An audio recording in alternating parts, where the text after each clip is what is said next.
오늘 고린도 후서 2장 12절부터 3장 6절을 말씀을 가지고 하나님께 인정받은 적격자라는 제목으로 말씀을 나누고자 합니다. 오늘 말씀을 가만히 보면 제가 생각나는 것은 옛날 광고가 생각납니다. 용각산 광고. 이소리가 아닙니다. 이소리도 아닙니다. 용각산은 소리가 나지 않습니다. 바울은 바로 이런 얘기를 하고 있는 겁니다. 우리는 이런 사람도 아닙니다. 저런 사람도 아닙니다. 우리가 진짜입니다. 만약에 여러분이 어릴 적에 부모와 헤어져서 자수성가해서 크게 성공했는데 엄마를 찾았는데 두 사람이 나타났다면 어떻게 하겠습니까? 두 사람이 서로 엄마라고 하는데 한 사람은 뭐라고 합니까? 내가 진짜 엄마다. 그런데 사실은 뭡니까? 돈 뜯으려고 하는 것이고, 다른 하나는 진짜 엄마라 사랑하는 아들을 찾아서 기뻐서 외친다고 하면 어떻게 하겠습니까? 서로 내가 진짜라는 주장을 해서 속지 않게 해야 되지 않겠습니까? 바울은 지금 오늘 말씀에서 그 말씀을 하고 있는 것입니다. 내가 진짜입니다. 내가 진짜 하나님께서 인정한 사람입니다. 이런 말입니다. AD 56년 봄에 바울은 에베소에서 드로아로 떠났을 것입니다. 그보다 앞서 2달쯤 전에 디도를 통해서 고린도로 편지를 보냈습니다. 그리고 디도가 기쁜 소식을 갖고 오기를 간절히 기다렸을 것입니다. 그것도 안절부절을 못하면서 기다렸을 것입니다. 드로아에서 사역의 기회가 열렸음에도 불구하고 마음이 편치 않았습니다. 그래서 마케도니아로 떠났습니다. 그만큼 바울은 고린도 성도들에게 마음이 가 있던 겁니다.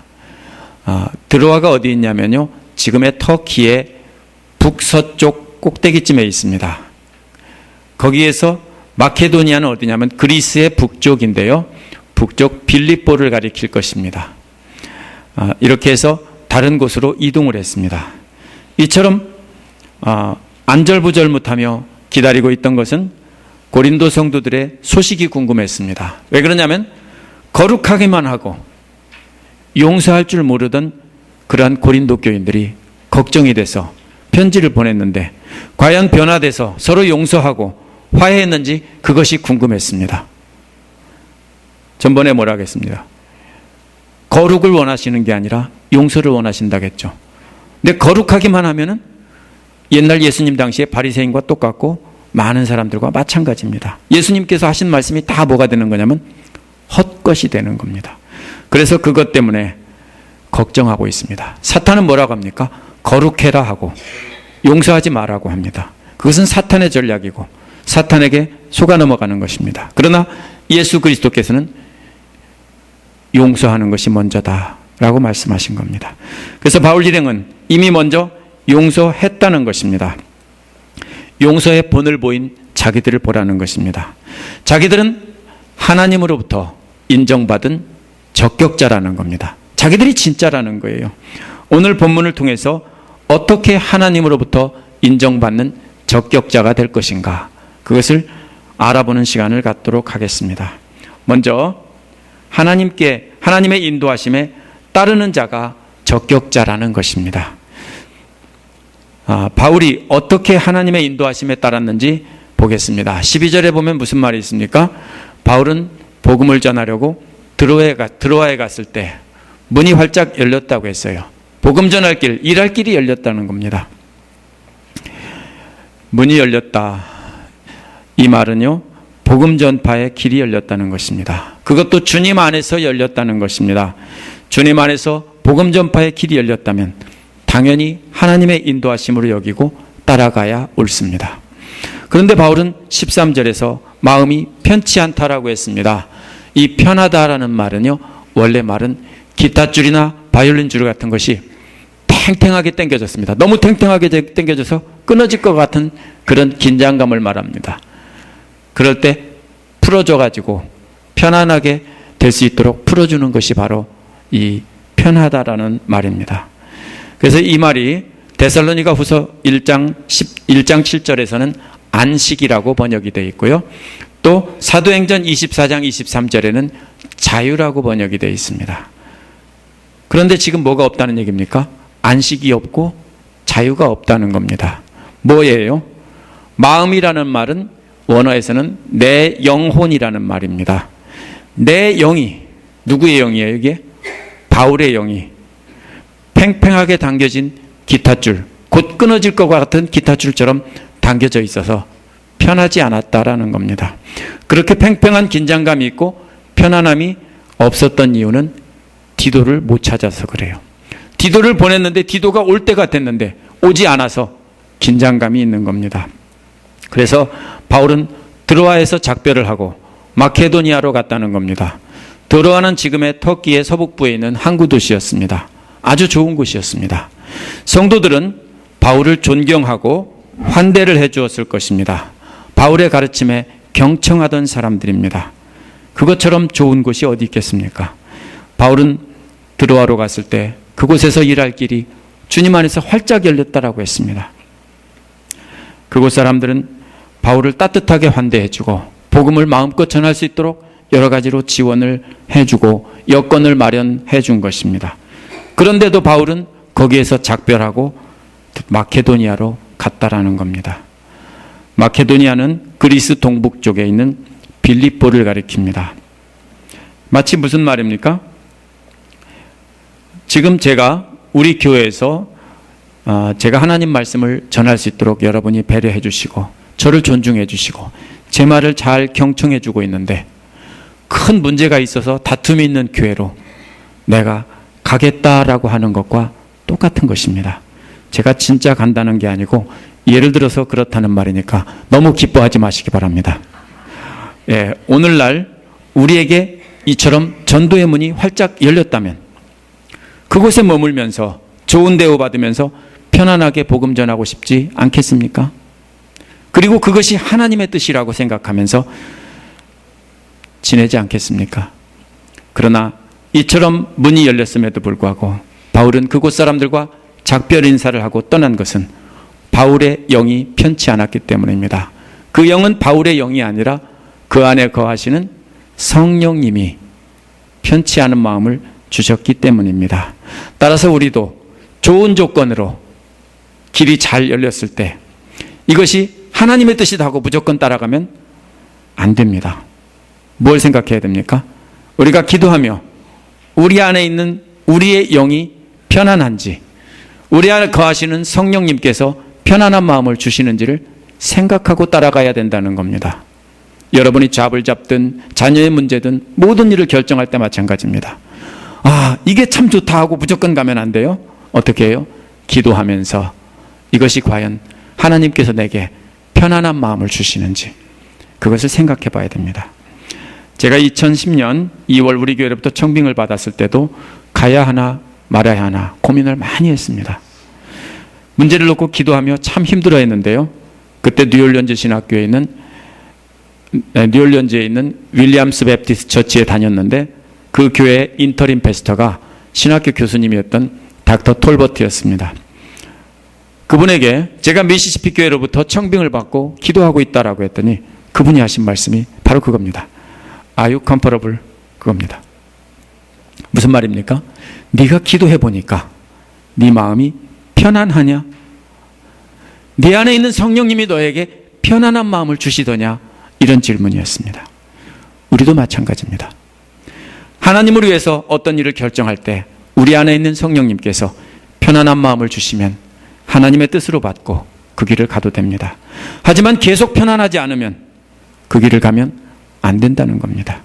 따라서 좋은 조건으로 일할 수 있고 길이 활짝 열렸고 그것을 자기가 좋아한다고 해서 아, 이것은 정말로 나에게 주신 하나님의 뜻이다 하고 무조건 따라가면 하나님께서 맡기신 적격자가 아니고 너는 불합격 띵 하는 겁니다. 우리가 하나님으로부터 인정받은 적격자가 되려면 성령님께서 편안한 마음을 주실 때 불편한 길이라도 좋지 않아 보여도 그 길을 가고 편안한 마음을 주시지 않으면 좋은 길 같아도 안 가는 것이 바로 하나님께서 일을 맡기기에 적합한 자라 하는 것입니다. 두 번째로 하나님의 인도에 감사하는 자입니다. 두 번째 인정받는 적격자는 하나님의 인도에 감사하는 자인데요. 14절부터 16절은 원문에서 한 문장입니다. 그 중에서 핵심되는 문장, 핵심되는 단어는 감사입니다. 여기서 핵심되는 것은 감사고 나머지는 감사를 다 설명하는 말입니다. 이 감사의 좋은 조건을 떠나서 조건이 안 좋은 마케도니아로 건너가서 사역하게 된 것에 감사하고 있는 것입니다. 이 감사를 뭐라고 했습니까? 그리스도의 행렬에 언제나 우리를 참가시키시고 그리스도를 아는 지식의 향기를 풍기게 하신 하나님께 드린 것입니다. 이 부분은 바울은 여기서 그림 언어를 사용하고 있습니다. 우리에게 비디오를 보여주고 있는데 이 비디오를 찾아서 우리가 보지 못하면 우리는 이 성경을 잘못 이해할 수밖에 없습니다. 여기에 나타난 그림 언어는 개역에서는 뭐라고 번역했냐면요, 항상 우리를 그리스도 안에서 이기게 하시고 이렇게 번역했어요. 근데 새 번역에서는 뭐라고 했습니까? 그리스도의 개선 행렬에 항상 참가하게 하시고 이렇게 되어 있습니다. 원어의 뜻은 어느 뜻이냐면요, 그리스도의 개선 행렬에 참가시키시고 이런 말입니다. 이긴다는 뜻이 아닙니다. 그리스도의 개선 행렬이 뭡니까? 이는 로마의 개선 장군의 행렬을 생각하며 쓴 말입니다. 로마의 개선 장군이 돌아오면서 승리하고 돌아올 때 어떻게 돌아오는지, 어떤 모습으로 돌아오는지를 우리가 알지 않으면 이 구절을 이해할 수 없습니다. 그래서 제가 간단히 설명해 드리겠습니다. 개선 장군의 맨 앞에는 로마의 정무관들, 가장 고위 관료들과 원로원들이 앞에 가고 그 뒤에는 트럼펫 부는 사람이 따라갑니다. 그리고 전리품들, 전쟁터에서 뺏어온 귀중한 전리품들이, 금은보화들이 그 뒤에 따라갑니다. 주변에는 누가 있을까요? 구경하는 시민들, 환호하는 시민들이 가득하겠죠. 흰 옷 입고 나와서 만세 부르는 구경꾼들이 있습니다. 그리고 그 뒤에는 희생제물로 쓴 흰 황소가 갑니다. 그리고 황소 앞에는 피를 부는 사람이 피리를 붑니다. 그 뒤에는 정복한 나라의 왕이나 아주 높은 사람들, 포로의 대표자로 뽑힌 그런 중요한 사람들이 그 뒤에 가는데, 그 포로 바로 뒤에 누가 갑니까? 오늘의 주인공 개선 장군이 화려한 전차를 타고 그 위에서 손을 흔들며 갑니다. 그 앞에는 누가 간다고요? 자기가 포로로 잡아온 사람이 그 앞에서 쇠사슬에 매인 채 질질 끌려가고 있습니다. 모두가 환호하고 있습니다. 그 뒤엔 누가 갑니까? 군인들이 따라오는데요, 승리한 군인들이 만세를 부르며 따라오고 있습니다. 그 말은 로 트라이엄페입니다. 이게 무슨 말이냐면요, 라틴어로 개선 장군 만세라는 소리입니다. 개선 장군 만세 소리 지르면서 뒤에서 계속 그 승리한 병사들이 얼마나 신나겠어요. 자기들이 승리했으니까. 그리고 왕과 같은 포로들은, 이런 귀족들은, 적국의 귀족들은 그 캐피톨린 힐이라고 하는 로마의 언덕으로 끌려 올라가서 거기서 처형이 되고, 일부는 처형이 되고 나머지는 노예로 이렇게 팔려갑니다. 이것이 바울의 개선장군 행진, 로마의 개선장군 행진인데, 바울이 바로 이 그리스도의 개선 행렬에 참가시킨다는 말은 이 그림을 그리면서 하는 얘기입니다. 이 얘기를 하면 당시에 로마나 고린도나 이런 데 있는 사람들은 당연히 이 그림을 그리고 있습니다. 이 비디오를 보고 있습니다. 그런데 바울이 어디 있을까요? 주인공이 누굴까요? 개역성경을 보면 우리를 승리케 하시고니까 우리가 주인공인 것 같은데, 원문을 보면은 그게 아닙니다. 예수 그리스도가 바로 개선 장군입니다. 예수 그리스도가 주인공입니다. 그러면 우리는 어디쯤에 있을까요? 바울은 어디쯤에 있을까요? 우리는 어디에 있을까요? 골로새서 2장 15절에 나오는데요, 같은 말이, 거기에서는 통치자들과 권력자들을 그리스도의 개선 행진에서 구경거리로 삼으셨다 그랬습니다. 무슨 말입니까? 그리스도가 개선 장군이고 통치자들과 권력자들을 그리스도의 앞에다가 쇠사슬을 묶어서 끌고 간다는 소리예요. 근데 바울이 어디 있냐면요, 오늘 고린도후서에서는 통치자들과 권력자들이 들어갈 그 목적어 자리에 바로 우리라는 말이 거기에 들어있어요. 그럼 뭐예요? 바울은 지금 포로로, 예수 그리스도의 포로로 잡혀서 간다, 이런 뜻입니다. 그런데 이게 어떻게 해서 자랑거리입니까? 조롱당하고 있는데 이게 어떻게 자랑거리입니까? 우리는 개선장군인 예수 그리스도의 포로 행렬에 참여하고 있다라는 말입니다. 따라서 우리를 언제나 이기게 하시고가 아니라 우리를 그리스도의 개선 행렬에 포로로 끌고 가시고 이런 말입니다. 이기게 하시면 훨씬 더 은혜가 되는데 우리를 포로로 잡아서 끌고 가시고 이런 뜻입니다. 그러면 이 말이 무슨 말이냐면요. 바울이 좋은 드로아를 떠나서 좋은 조건인 드로아를 떠나서 마케도니아로 갔을 때 그곳 사람들에게 복음을 전할 때 사람들에게 조롱거리가 되었다는 말입니다. 구경거리가 됐다는 얘기예요. 예수 그리스도의 복음을 전하는데 사람들의 조롱거리가 됐어요. 그런데 거기서뿐 아니라 언제나 어디 가서나 그렇게 됐다는 겁니다. 그게 감사하다는 거예요. 왜 감사합니까? 잘 생각해 봐야 돼요. 당시의 전쟁 포로는 일부는 처형되지만 대부분은 노예로 쓰입니다. 노예가 되는 것입니다. 예수 그리스도께서 이 땅에 오셔서 모든 죄와 사망의 포로가 된 사람들을 사로잡으셨어요. 죄와 사망을 정복하고 부활하심으로. 그래서 예수님께서 승리의 개선장군이 되셨다는 겁니다. 그 뒤에 모든 사람은 그리스도의 포로입니다. 그런데 포로 중에서도 죽을 사람이 있고 살 사람이 있다는 거예요. 누가 살 사람입니까? 예수 그리스도에 믿고 따르기로 하고 고백한 사람들은 살려주겠다는 것이고 나머지는 다 처형시키겠다라는 뜻입니다. 그래서 바울은 자신이 쓴 여러 편지의 서두에서 예수 그리스도의 종, 나 바울은 이렇게 쓰고 있어요. 이 종이라는 말은 한국말로 점잖은 말처럼 보이는데 사실은 노예라는 말입니다.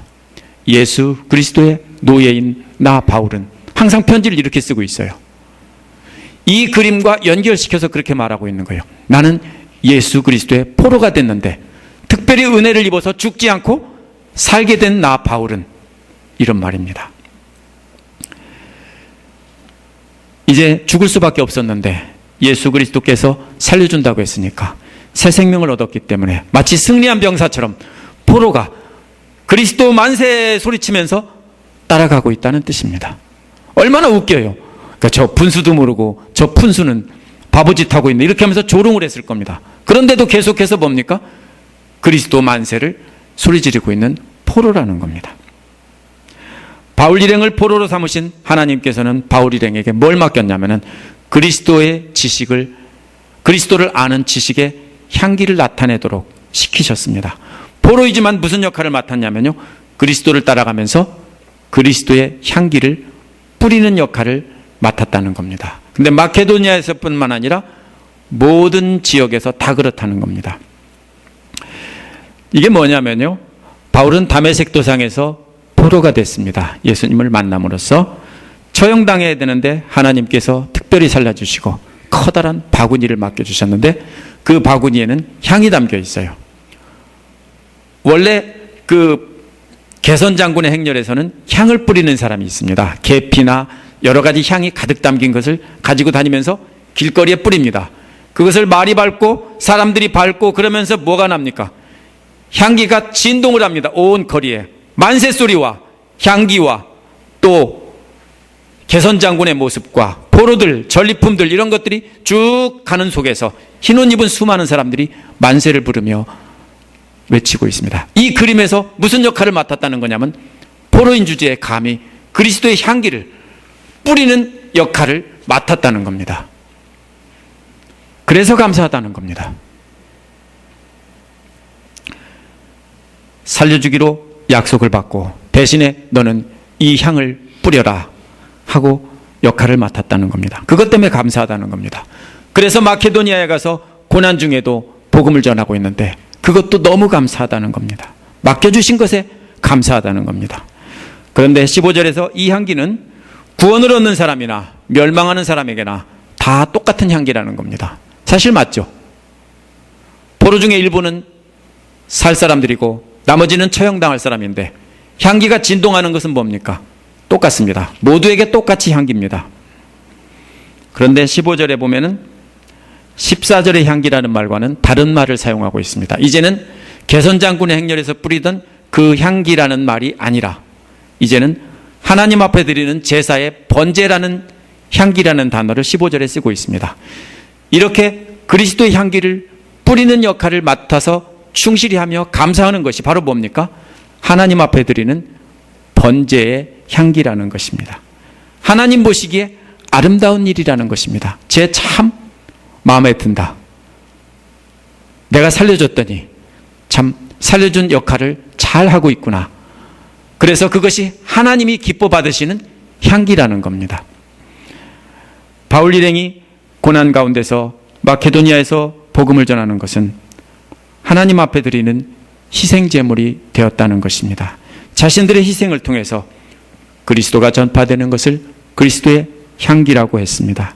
이는 구원받고 고난 가운데서 복음을 증거하게 된 것을 감사하는 것이 바로 우리도 뭡니까?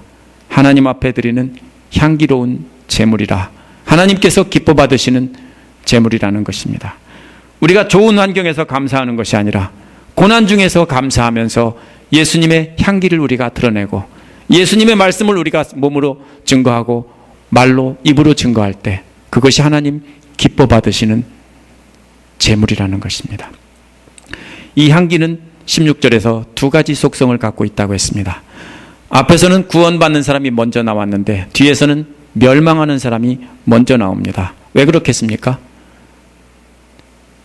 같은 포로 중에서 똑같이 향기를 맡았지만 처형될 사람이 있고 살 사람이 있는데 누구 먼저 합니까? 처형당하는 사람이 먼저입니다. 먼저 처형을 시키고 그걸 보면서 조마조마 떨고 있는 사람들에게 너희들은 살려줄게 라고 말하는 것입니다. 그래서 이 향기가 진동하면 진동할수록 멸망할 사람에게는 뭡니까? 죽음의 향기입니다. 똑같은 향기인데 그것은 죽음의 향기입니다. 오늘날도 똑같습니다. 그리스도의 말씀이, 그리스도의 복음이 널리 퍼지면 퍼질수록 믿지 않고 거부하는 사람들에게는 곧 그것은 멸망의 향기, 죽음의 향기입니다. 아무리 냄새가 좋아도 죽음의 향기입니다. 그러나 믿고 영접하는 사람에게는 이제는 살 수 있다는 생명의 향기인 것입니다. 그래서 사망에서 건져주시고 이렇게 일까지 맡겨주셔서 향을 뿌리게 하고 예수 그리스도의 향기를 우리의 말과 우리의 행동으로 나타내게 해주시니 그 하나님께 너무나 감사하다 이렇게 말할 수 있는 사람이 바로 하나님께서 일을 맡기기에 적합한 사람이라는 겁니다. 여러분도 그렇게 되시기 바랍니다. 세 번째로는 충분한 자격을 갖춘 자입니다.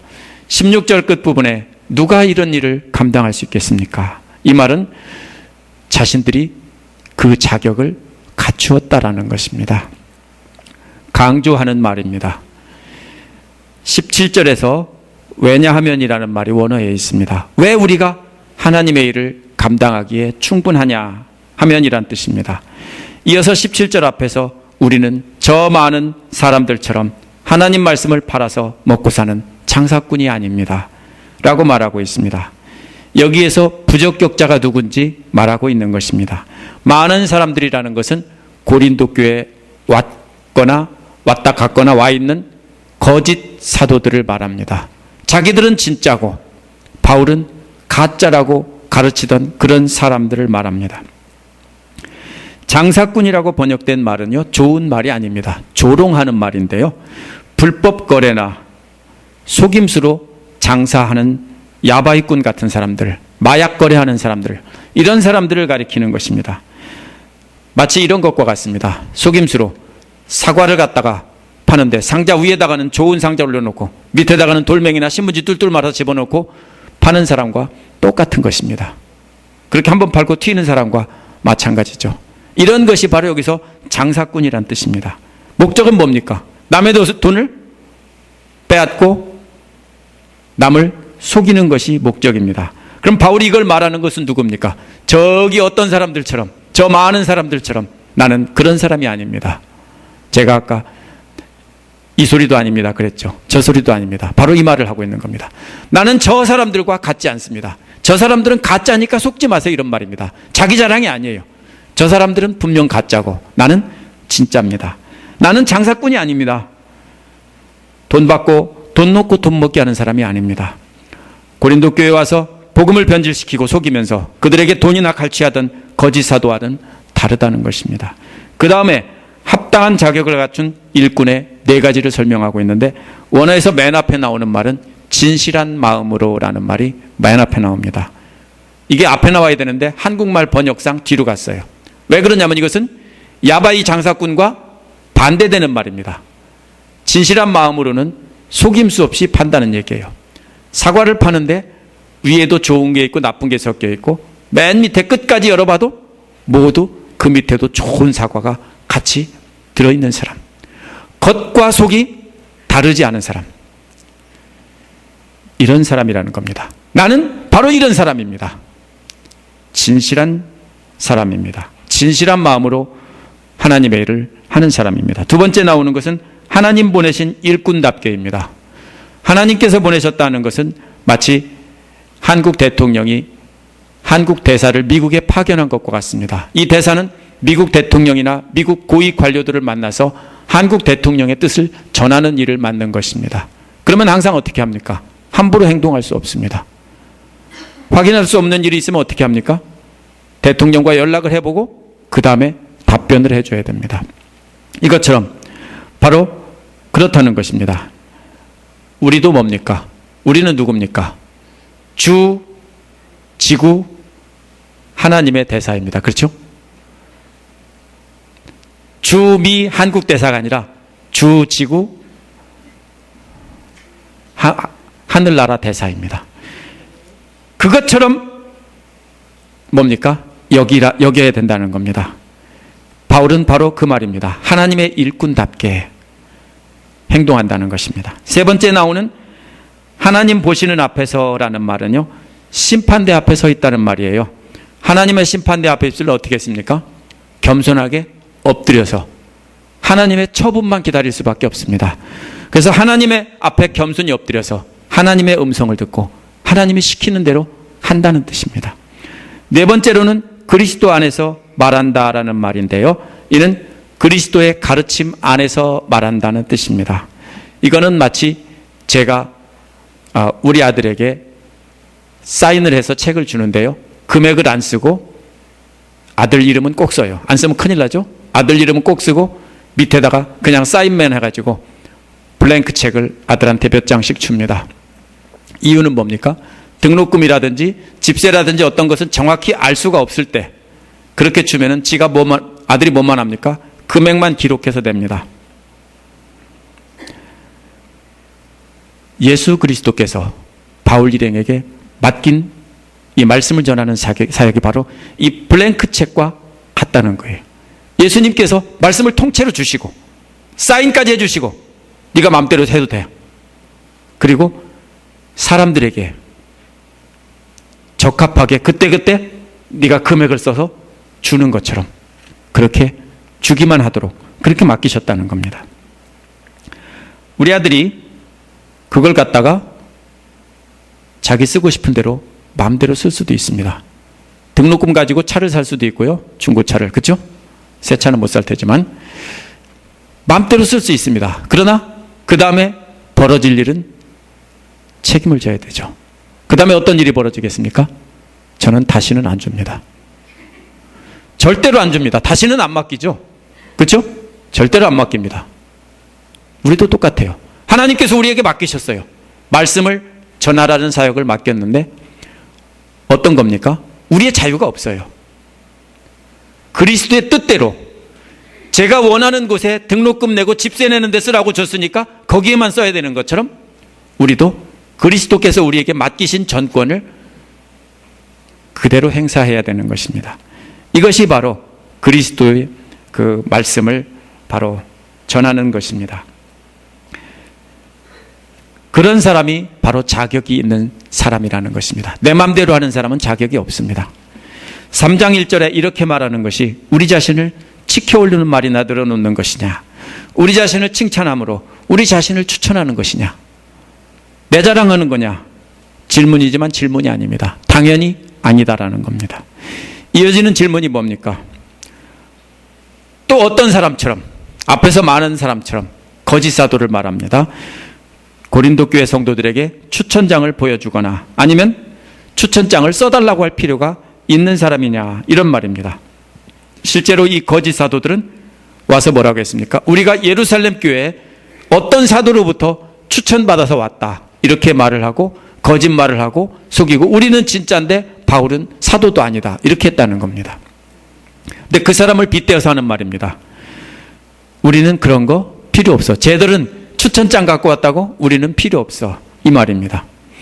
바울 일행은 왜 필요 없다고 하느냐 하면은 2절에서 뭐라고 하고 있습니까? 너희들 자체가 추천장이다. 자체가 추천서인데 이것은 마치 바울이 편지를 써서 여러 교회에 보내는 편지와 같다는 겁니다. 이 추천서라고 번역된 말은요, 그냥 편지라는 뜻이에요. 편지. 편지를 쓰는 단계는 3단계입니다. 여기서 첫 번째로 파피루스의 양피지에 적는 것입니다. 두 번째로는 아는 것이고 세 번째로는 읽는 것입니다. 순서가 이상하죠? 적는 것은 맞는데 아는 것과 읽는 것이 이해가 안 되시죠? 바뀐 것 같죠? 읽고 알아야 되는데 알고 읽는다고 돼 있죠? 이것을 바뀐 것이 아니라 그 당시에 편지 보내는 과정을 설명한 것입니다. 첫 번째로 사도들이 편지를 보낼 때는, 바울이 편지를 보낼 때도 그랬습니다. 불러줍니다. 불러주면은 제자나 그 필사자 디모데나 디도가 그걸 어떻게 합니까? 받아씁니다. 받아쓰는 사람은 어떻게 됩니까? 기록한 사람의 모든 의도를 알겠죠. 안다면 어떻게 합니까? 다 기록했으면 맞는지 안 맞는지 확인을 해봐야 되겠죠. 자기가 읽어보고 기록하면서 이 말이 이런 뜻이냐 저런 뜻이냐 확인을 해야 되죠. 그렇게 확인해서 그 모든 뜻이 확인이 됐으면은 또 불러준 사람의 말을 듣고 너는 가서 이렇게 전하라. 그 말을 듣고 그 편지를 들고 가는 겁니다. 그게 바로 아는 것입니다. 기록하고 아는 것은 바로 그것입니다. 이 사람이 그걸 들고 어디로 갑니까? 전해질 곳에 가서 그 사람이 읽어주는 겁니다. 대부분의 경우. 이런 데처럼 UPS처럼 아무나 갖다 주고 가는 게 아니에요. 직접 읽어주는 거예요. 그 사람이. 읽어주는데 큰 소리로 회중들 앞에서 읽어주는 거기 때문에 실제로 회중들 입장에서는 뭡니까? 읽는 게 아니라 뭡니까? 듣는 거예요. 이것이 편지의 단계입니다. 그런데 고린도 성도들이 편지라는 말은 무슨 뜻입니까? 바울 일행의 마음속에 뭡니까? 고린도 성도들에게 하나님 그리스도의 말씀을 전하고 그들이 말씀대로 변화되고 이 모든 것들이 바울 일행에게 간증으로 남아 있습니다. 그래서 그것을 그 변화된 삶의 모습을 다른 곳에 가서 복음을 전할 때 바울은 그걸 그대로 가지고 갑니다. 그대로 가지고 가서 다른 곳에 가서 그거를 읽어주는 겁니다. 실제로 읽어주는 게 아니라 자기 가슴에 써있기 때문에 자기가 말로 하는 거죠. 그래서 자기는 편지가 필요 없고 너희들이 편지다라고 말하고 있는 겁니다. 그런데 3절에서 고린도 교인들은 누가 쓴 편지냐면은 그리스도께서 쓴 겁니다. 바울이 썼다라고 생각되지만 그것은 뭐예요? 뭐라고 써 있어요? 봉사했다고 했어요. 기록하는데 봉사만 한 거예요. 쉽게 말하면 그리스도께서 불러줬는데 자기는 받아 쓰는 역할만 했다는 거예요. 그러므로 그 말씀은 누굽니까? 받아 쓴 사람 것입니까? 불러준 사람 것입니까? 하면 불러준 그리스도의 것입니다. 그러므로 바울의 마음판에 적혀 있는 것은 그리스도께서 불러주신 그 말씀이고 변화된 고린도 성도들의 이야기도 역시 그 간증도 역시 그리스도께서 불러주신 그 말씀이 저들의 삶에서 나타난 것이 그대로 기록된 것입니다. 그런데 혹시나 바울이 비유로 이렇게 말한 것을 오해할 사람이 있을까봐, 사후적 놀이할 사람이 있을까봐 한 말이 먹물로 쓴 게 아니고 하나님의 영어로 쓴 거야 이렇게 말한 겁니다.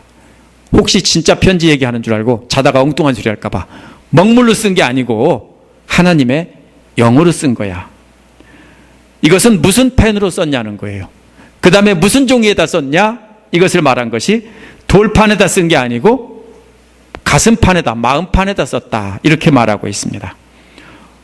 구약의 십계명 같은 것은 돌판에다가 새기거나 썼겠지만은 우리가 가진 그리스도의 새 계명은 우리의 마음판에 기록했다는 것입니다. 그래서 먹물로 쓴 추천서가 편지가 필요가 없다는 것입니다. 왜냐하면 하나님의 영이라는 펜과 바울의 마음이라는 종이 위에다가 기록을 했기 때문입니다. 그렇기 때문에 충분한 자격이 있다는 것입니다. 바로 그렇습니다. 여러분도 마찬가지입니다. 하나님께서 기록하신 편지가 여러분의 마음판에 분명히 기록되어 있으면 그것은 자격 있는 사람입니다. 충분한 자격이 있다는 겁니다. 성령께서 친히 기록하신 생명의 법이 마음에 기록이 되어 있기 때문입니다. 그것이 고린도 성도들에게 전달됐고 또 그들이 변화된 간증 이야기가 함께 담겨져서 다른 곳에 가서 또 그것이 보여져서 그리스도가 향기가 되고 그리스도의 향기가 드러나고 전파되는 겁니다. 그래서 그것을 자기는 그리스도의 향을 뿌리는 역할을 맡았다라고 말하고 있는 것입니다. 그렇다면 충분한 자격을 갖춘 사람은 바로 그리스도의 생명의 성령의 법이 그 마음에 기록되어 있어서 가는 곳마다 그것을 간증하고 삶으로 보여주는 사람이 진짜로 자격 있는 사람입니다. 마지막으로 보면 충분한 자격에 대한 확신이 있는 자입니다. 바울 자신은 이런 자격을 충분히 갖추고 있다고 4절에서 확신에 차서 말하고 있는데 바로 그리스도로 말미암아 받은 자격이라고 말하고 있습니다. 이 확신은 하나님께 드리는 것인데 바울 자신이 자격이 있다는 말이 아니라 그리스도로 말미암아 자격을 확신하게 되었다는 겁니다. 이 확신이 바로 하나님께 드리는 향기로운 제물이라는 겁니다. 왜요? 그리스도께서 그리스도로 말미암아 내가 이 자격을 갖게 됐습니다라고 그리스도를 분명히 믿는 사람은 하나님 보시기에 아름다운 향기인 것입니다. 여러분도 마찬가지입니다.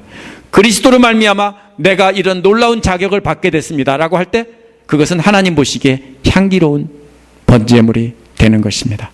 이러한 말에 대한 것들이 자신들의 교만으로 비춰질까 봐 5절에서 보충 설명합니다. 자신들이 충분하다는 게 아니라 하나님으로부터 온 것이다. 자신들로부터 온 게 아니라 하나님으로부터 온 거니까 우리가 교만하다고 하지 말라. 6절에서 충분하다고 하신 하나님의 새 언약을 섬기는 일꾼으로 자격을 충분히 갖췄다. 이렇게 말하고 있는 것입니다. 그래서 고린도전서 11장 25절에 보면 새 언약을 말하면서 이 빵을 먹고 마실 때마다 주님의 죽으심을 그가 오실 때까지 선포하는 것이다. 우리의 사명이 뭐예요? 그리스도의 죽으심을 그가 오실 때까지 선포하는 것이 바로 우리가 향을 뿌리는 겁니다. 이러한 새 언약은 문자로 된 것이 아니라 영으로 되어 있다고 했는데 문자는 죽이는 것이지만 영은 살린다고 했습니다. 문자가 뭡니까? 여기서 구약의 율법을 말하는 겁니다. 구약의 율법은 가죽이나 돌에 쓰여져 있어서 마음에 모셔져 있는 게 아니라 어디에 있습니까? 우리 마음 밖에 놓여져 있습니다. 가끔 보기는 하지만 우리 마음에 새기질 않아요. 그런데 예수 그리스도의 이 새로운 계명은 어디에? 사랑하라는 계명, 용서하라는 계명, 용서하고 위로해 주라는 그 계명은 우리 마음판에 새겨져 있다는 겁니다. 그래서 돌판에 새겨진 또 가죽에 쓰여진 그 구약의 율법은 사람들을 죽여요. 이거 못하면 돌로 쳐 죽이고 저거 못하면 죽이고 맨 죽이는 것만 나오죠. 다 죽을 죄인입니다. 그런데 예수님의 생명의 성령의 법은 우리가 모시고 살아요. 두고 사는 게 아니라 모시고 살아요. 바로 그 뜻이에요. 이렇게 옛 계명과 새 계명을 비유한 것은 바로 영으로 된 언약을 마음에 새기고 살아야 된다라는 것입니다. 그것에 대해서 확신을 갖고 있는 사람이 진짜 자격이 있는 자다라는 것입니다. 갈라디아서 6장 2절에도 그리스도의 법을 말했는데 예레미야 31장 33절에 보면 새 언약은 마음판에 새길 것이다 라고 분명히 예언이 돼 있어요. 구약성경에. 그래서 그것이 성취된 것이 바로 바울이 말하는 마음판에 새겨진 새 언약입니다. 그것에 대한 확실한 확신을 갖고 있는 사람이 바로 하나님께서 일을 맡기기에 합당한 자입니다. 오늘 말씀을 정리해 보겠습니다. 오늘 말씀의 큰 그림은 개선장군의 행렬에서 뿌려지는 향기와 그 다음에 뭡니까?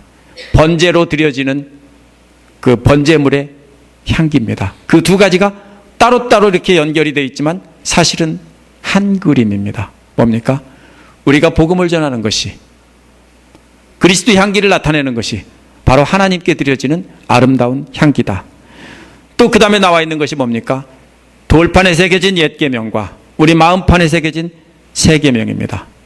우리는 그것을 어떻게 하고 살아야 된다면 멀리 두고 갖고 다니는 게 아니라 우리 마음판에 새기고 항상 다녀야 된다는 뜻입니다.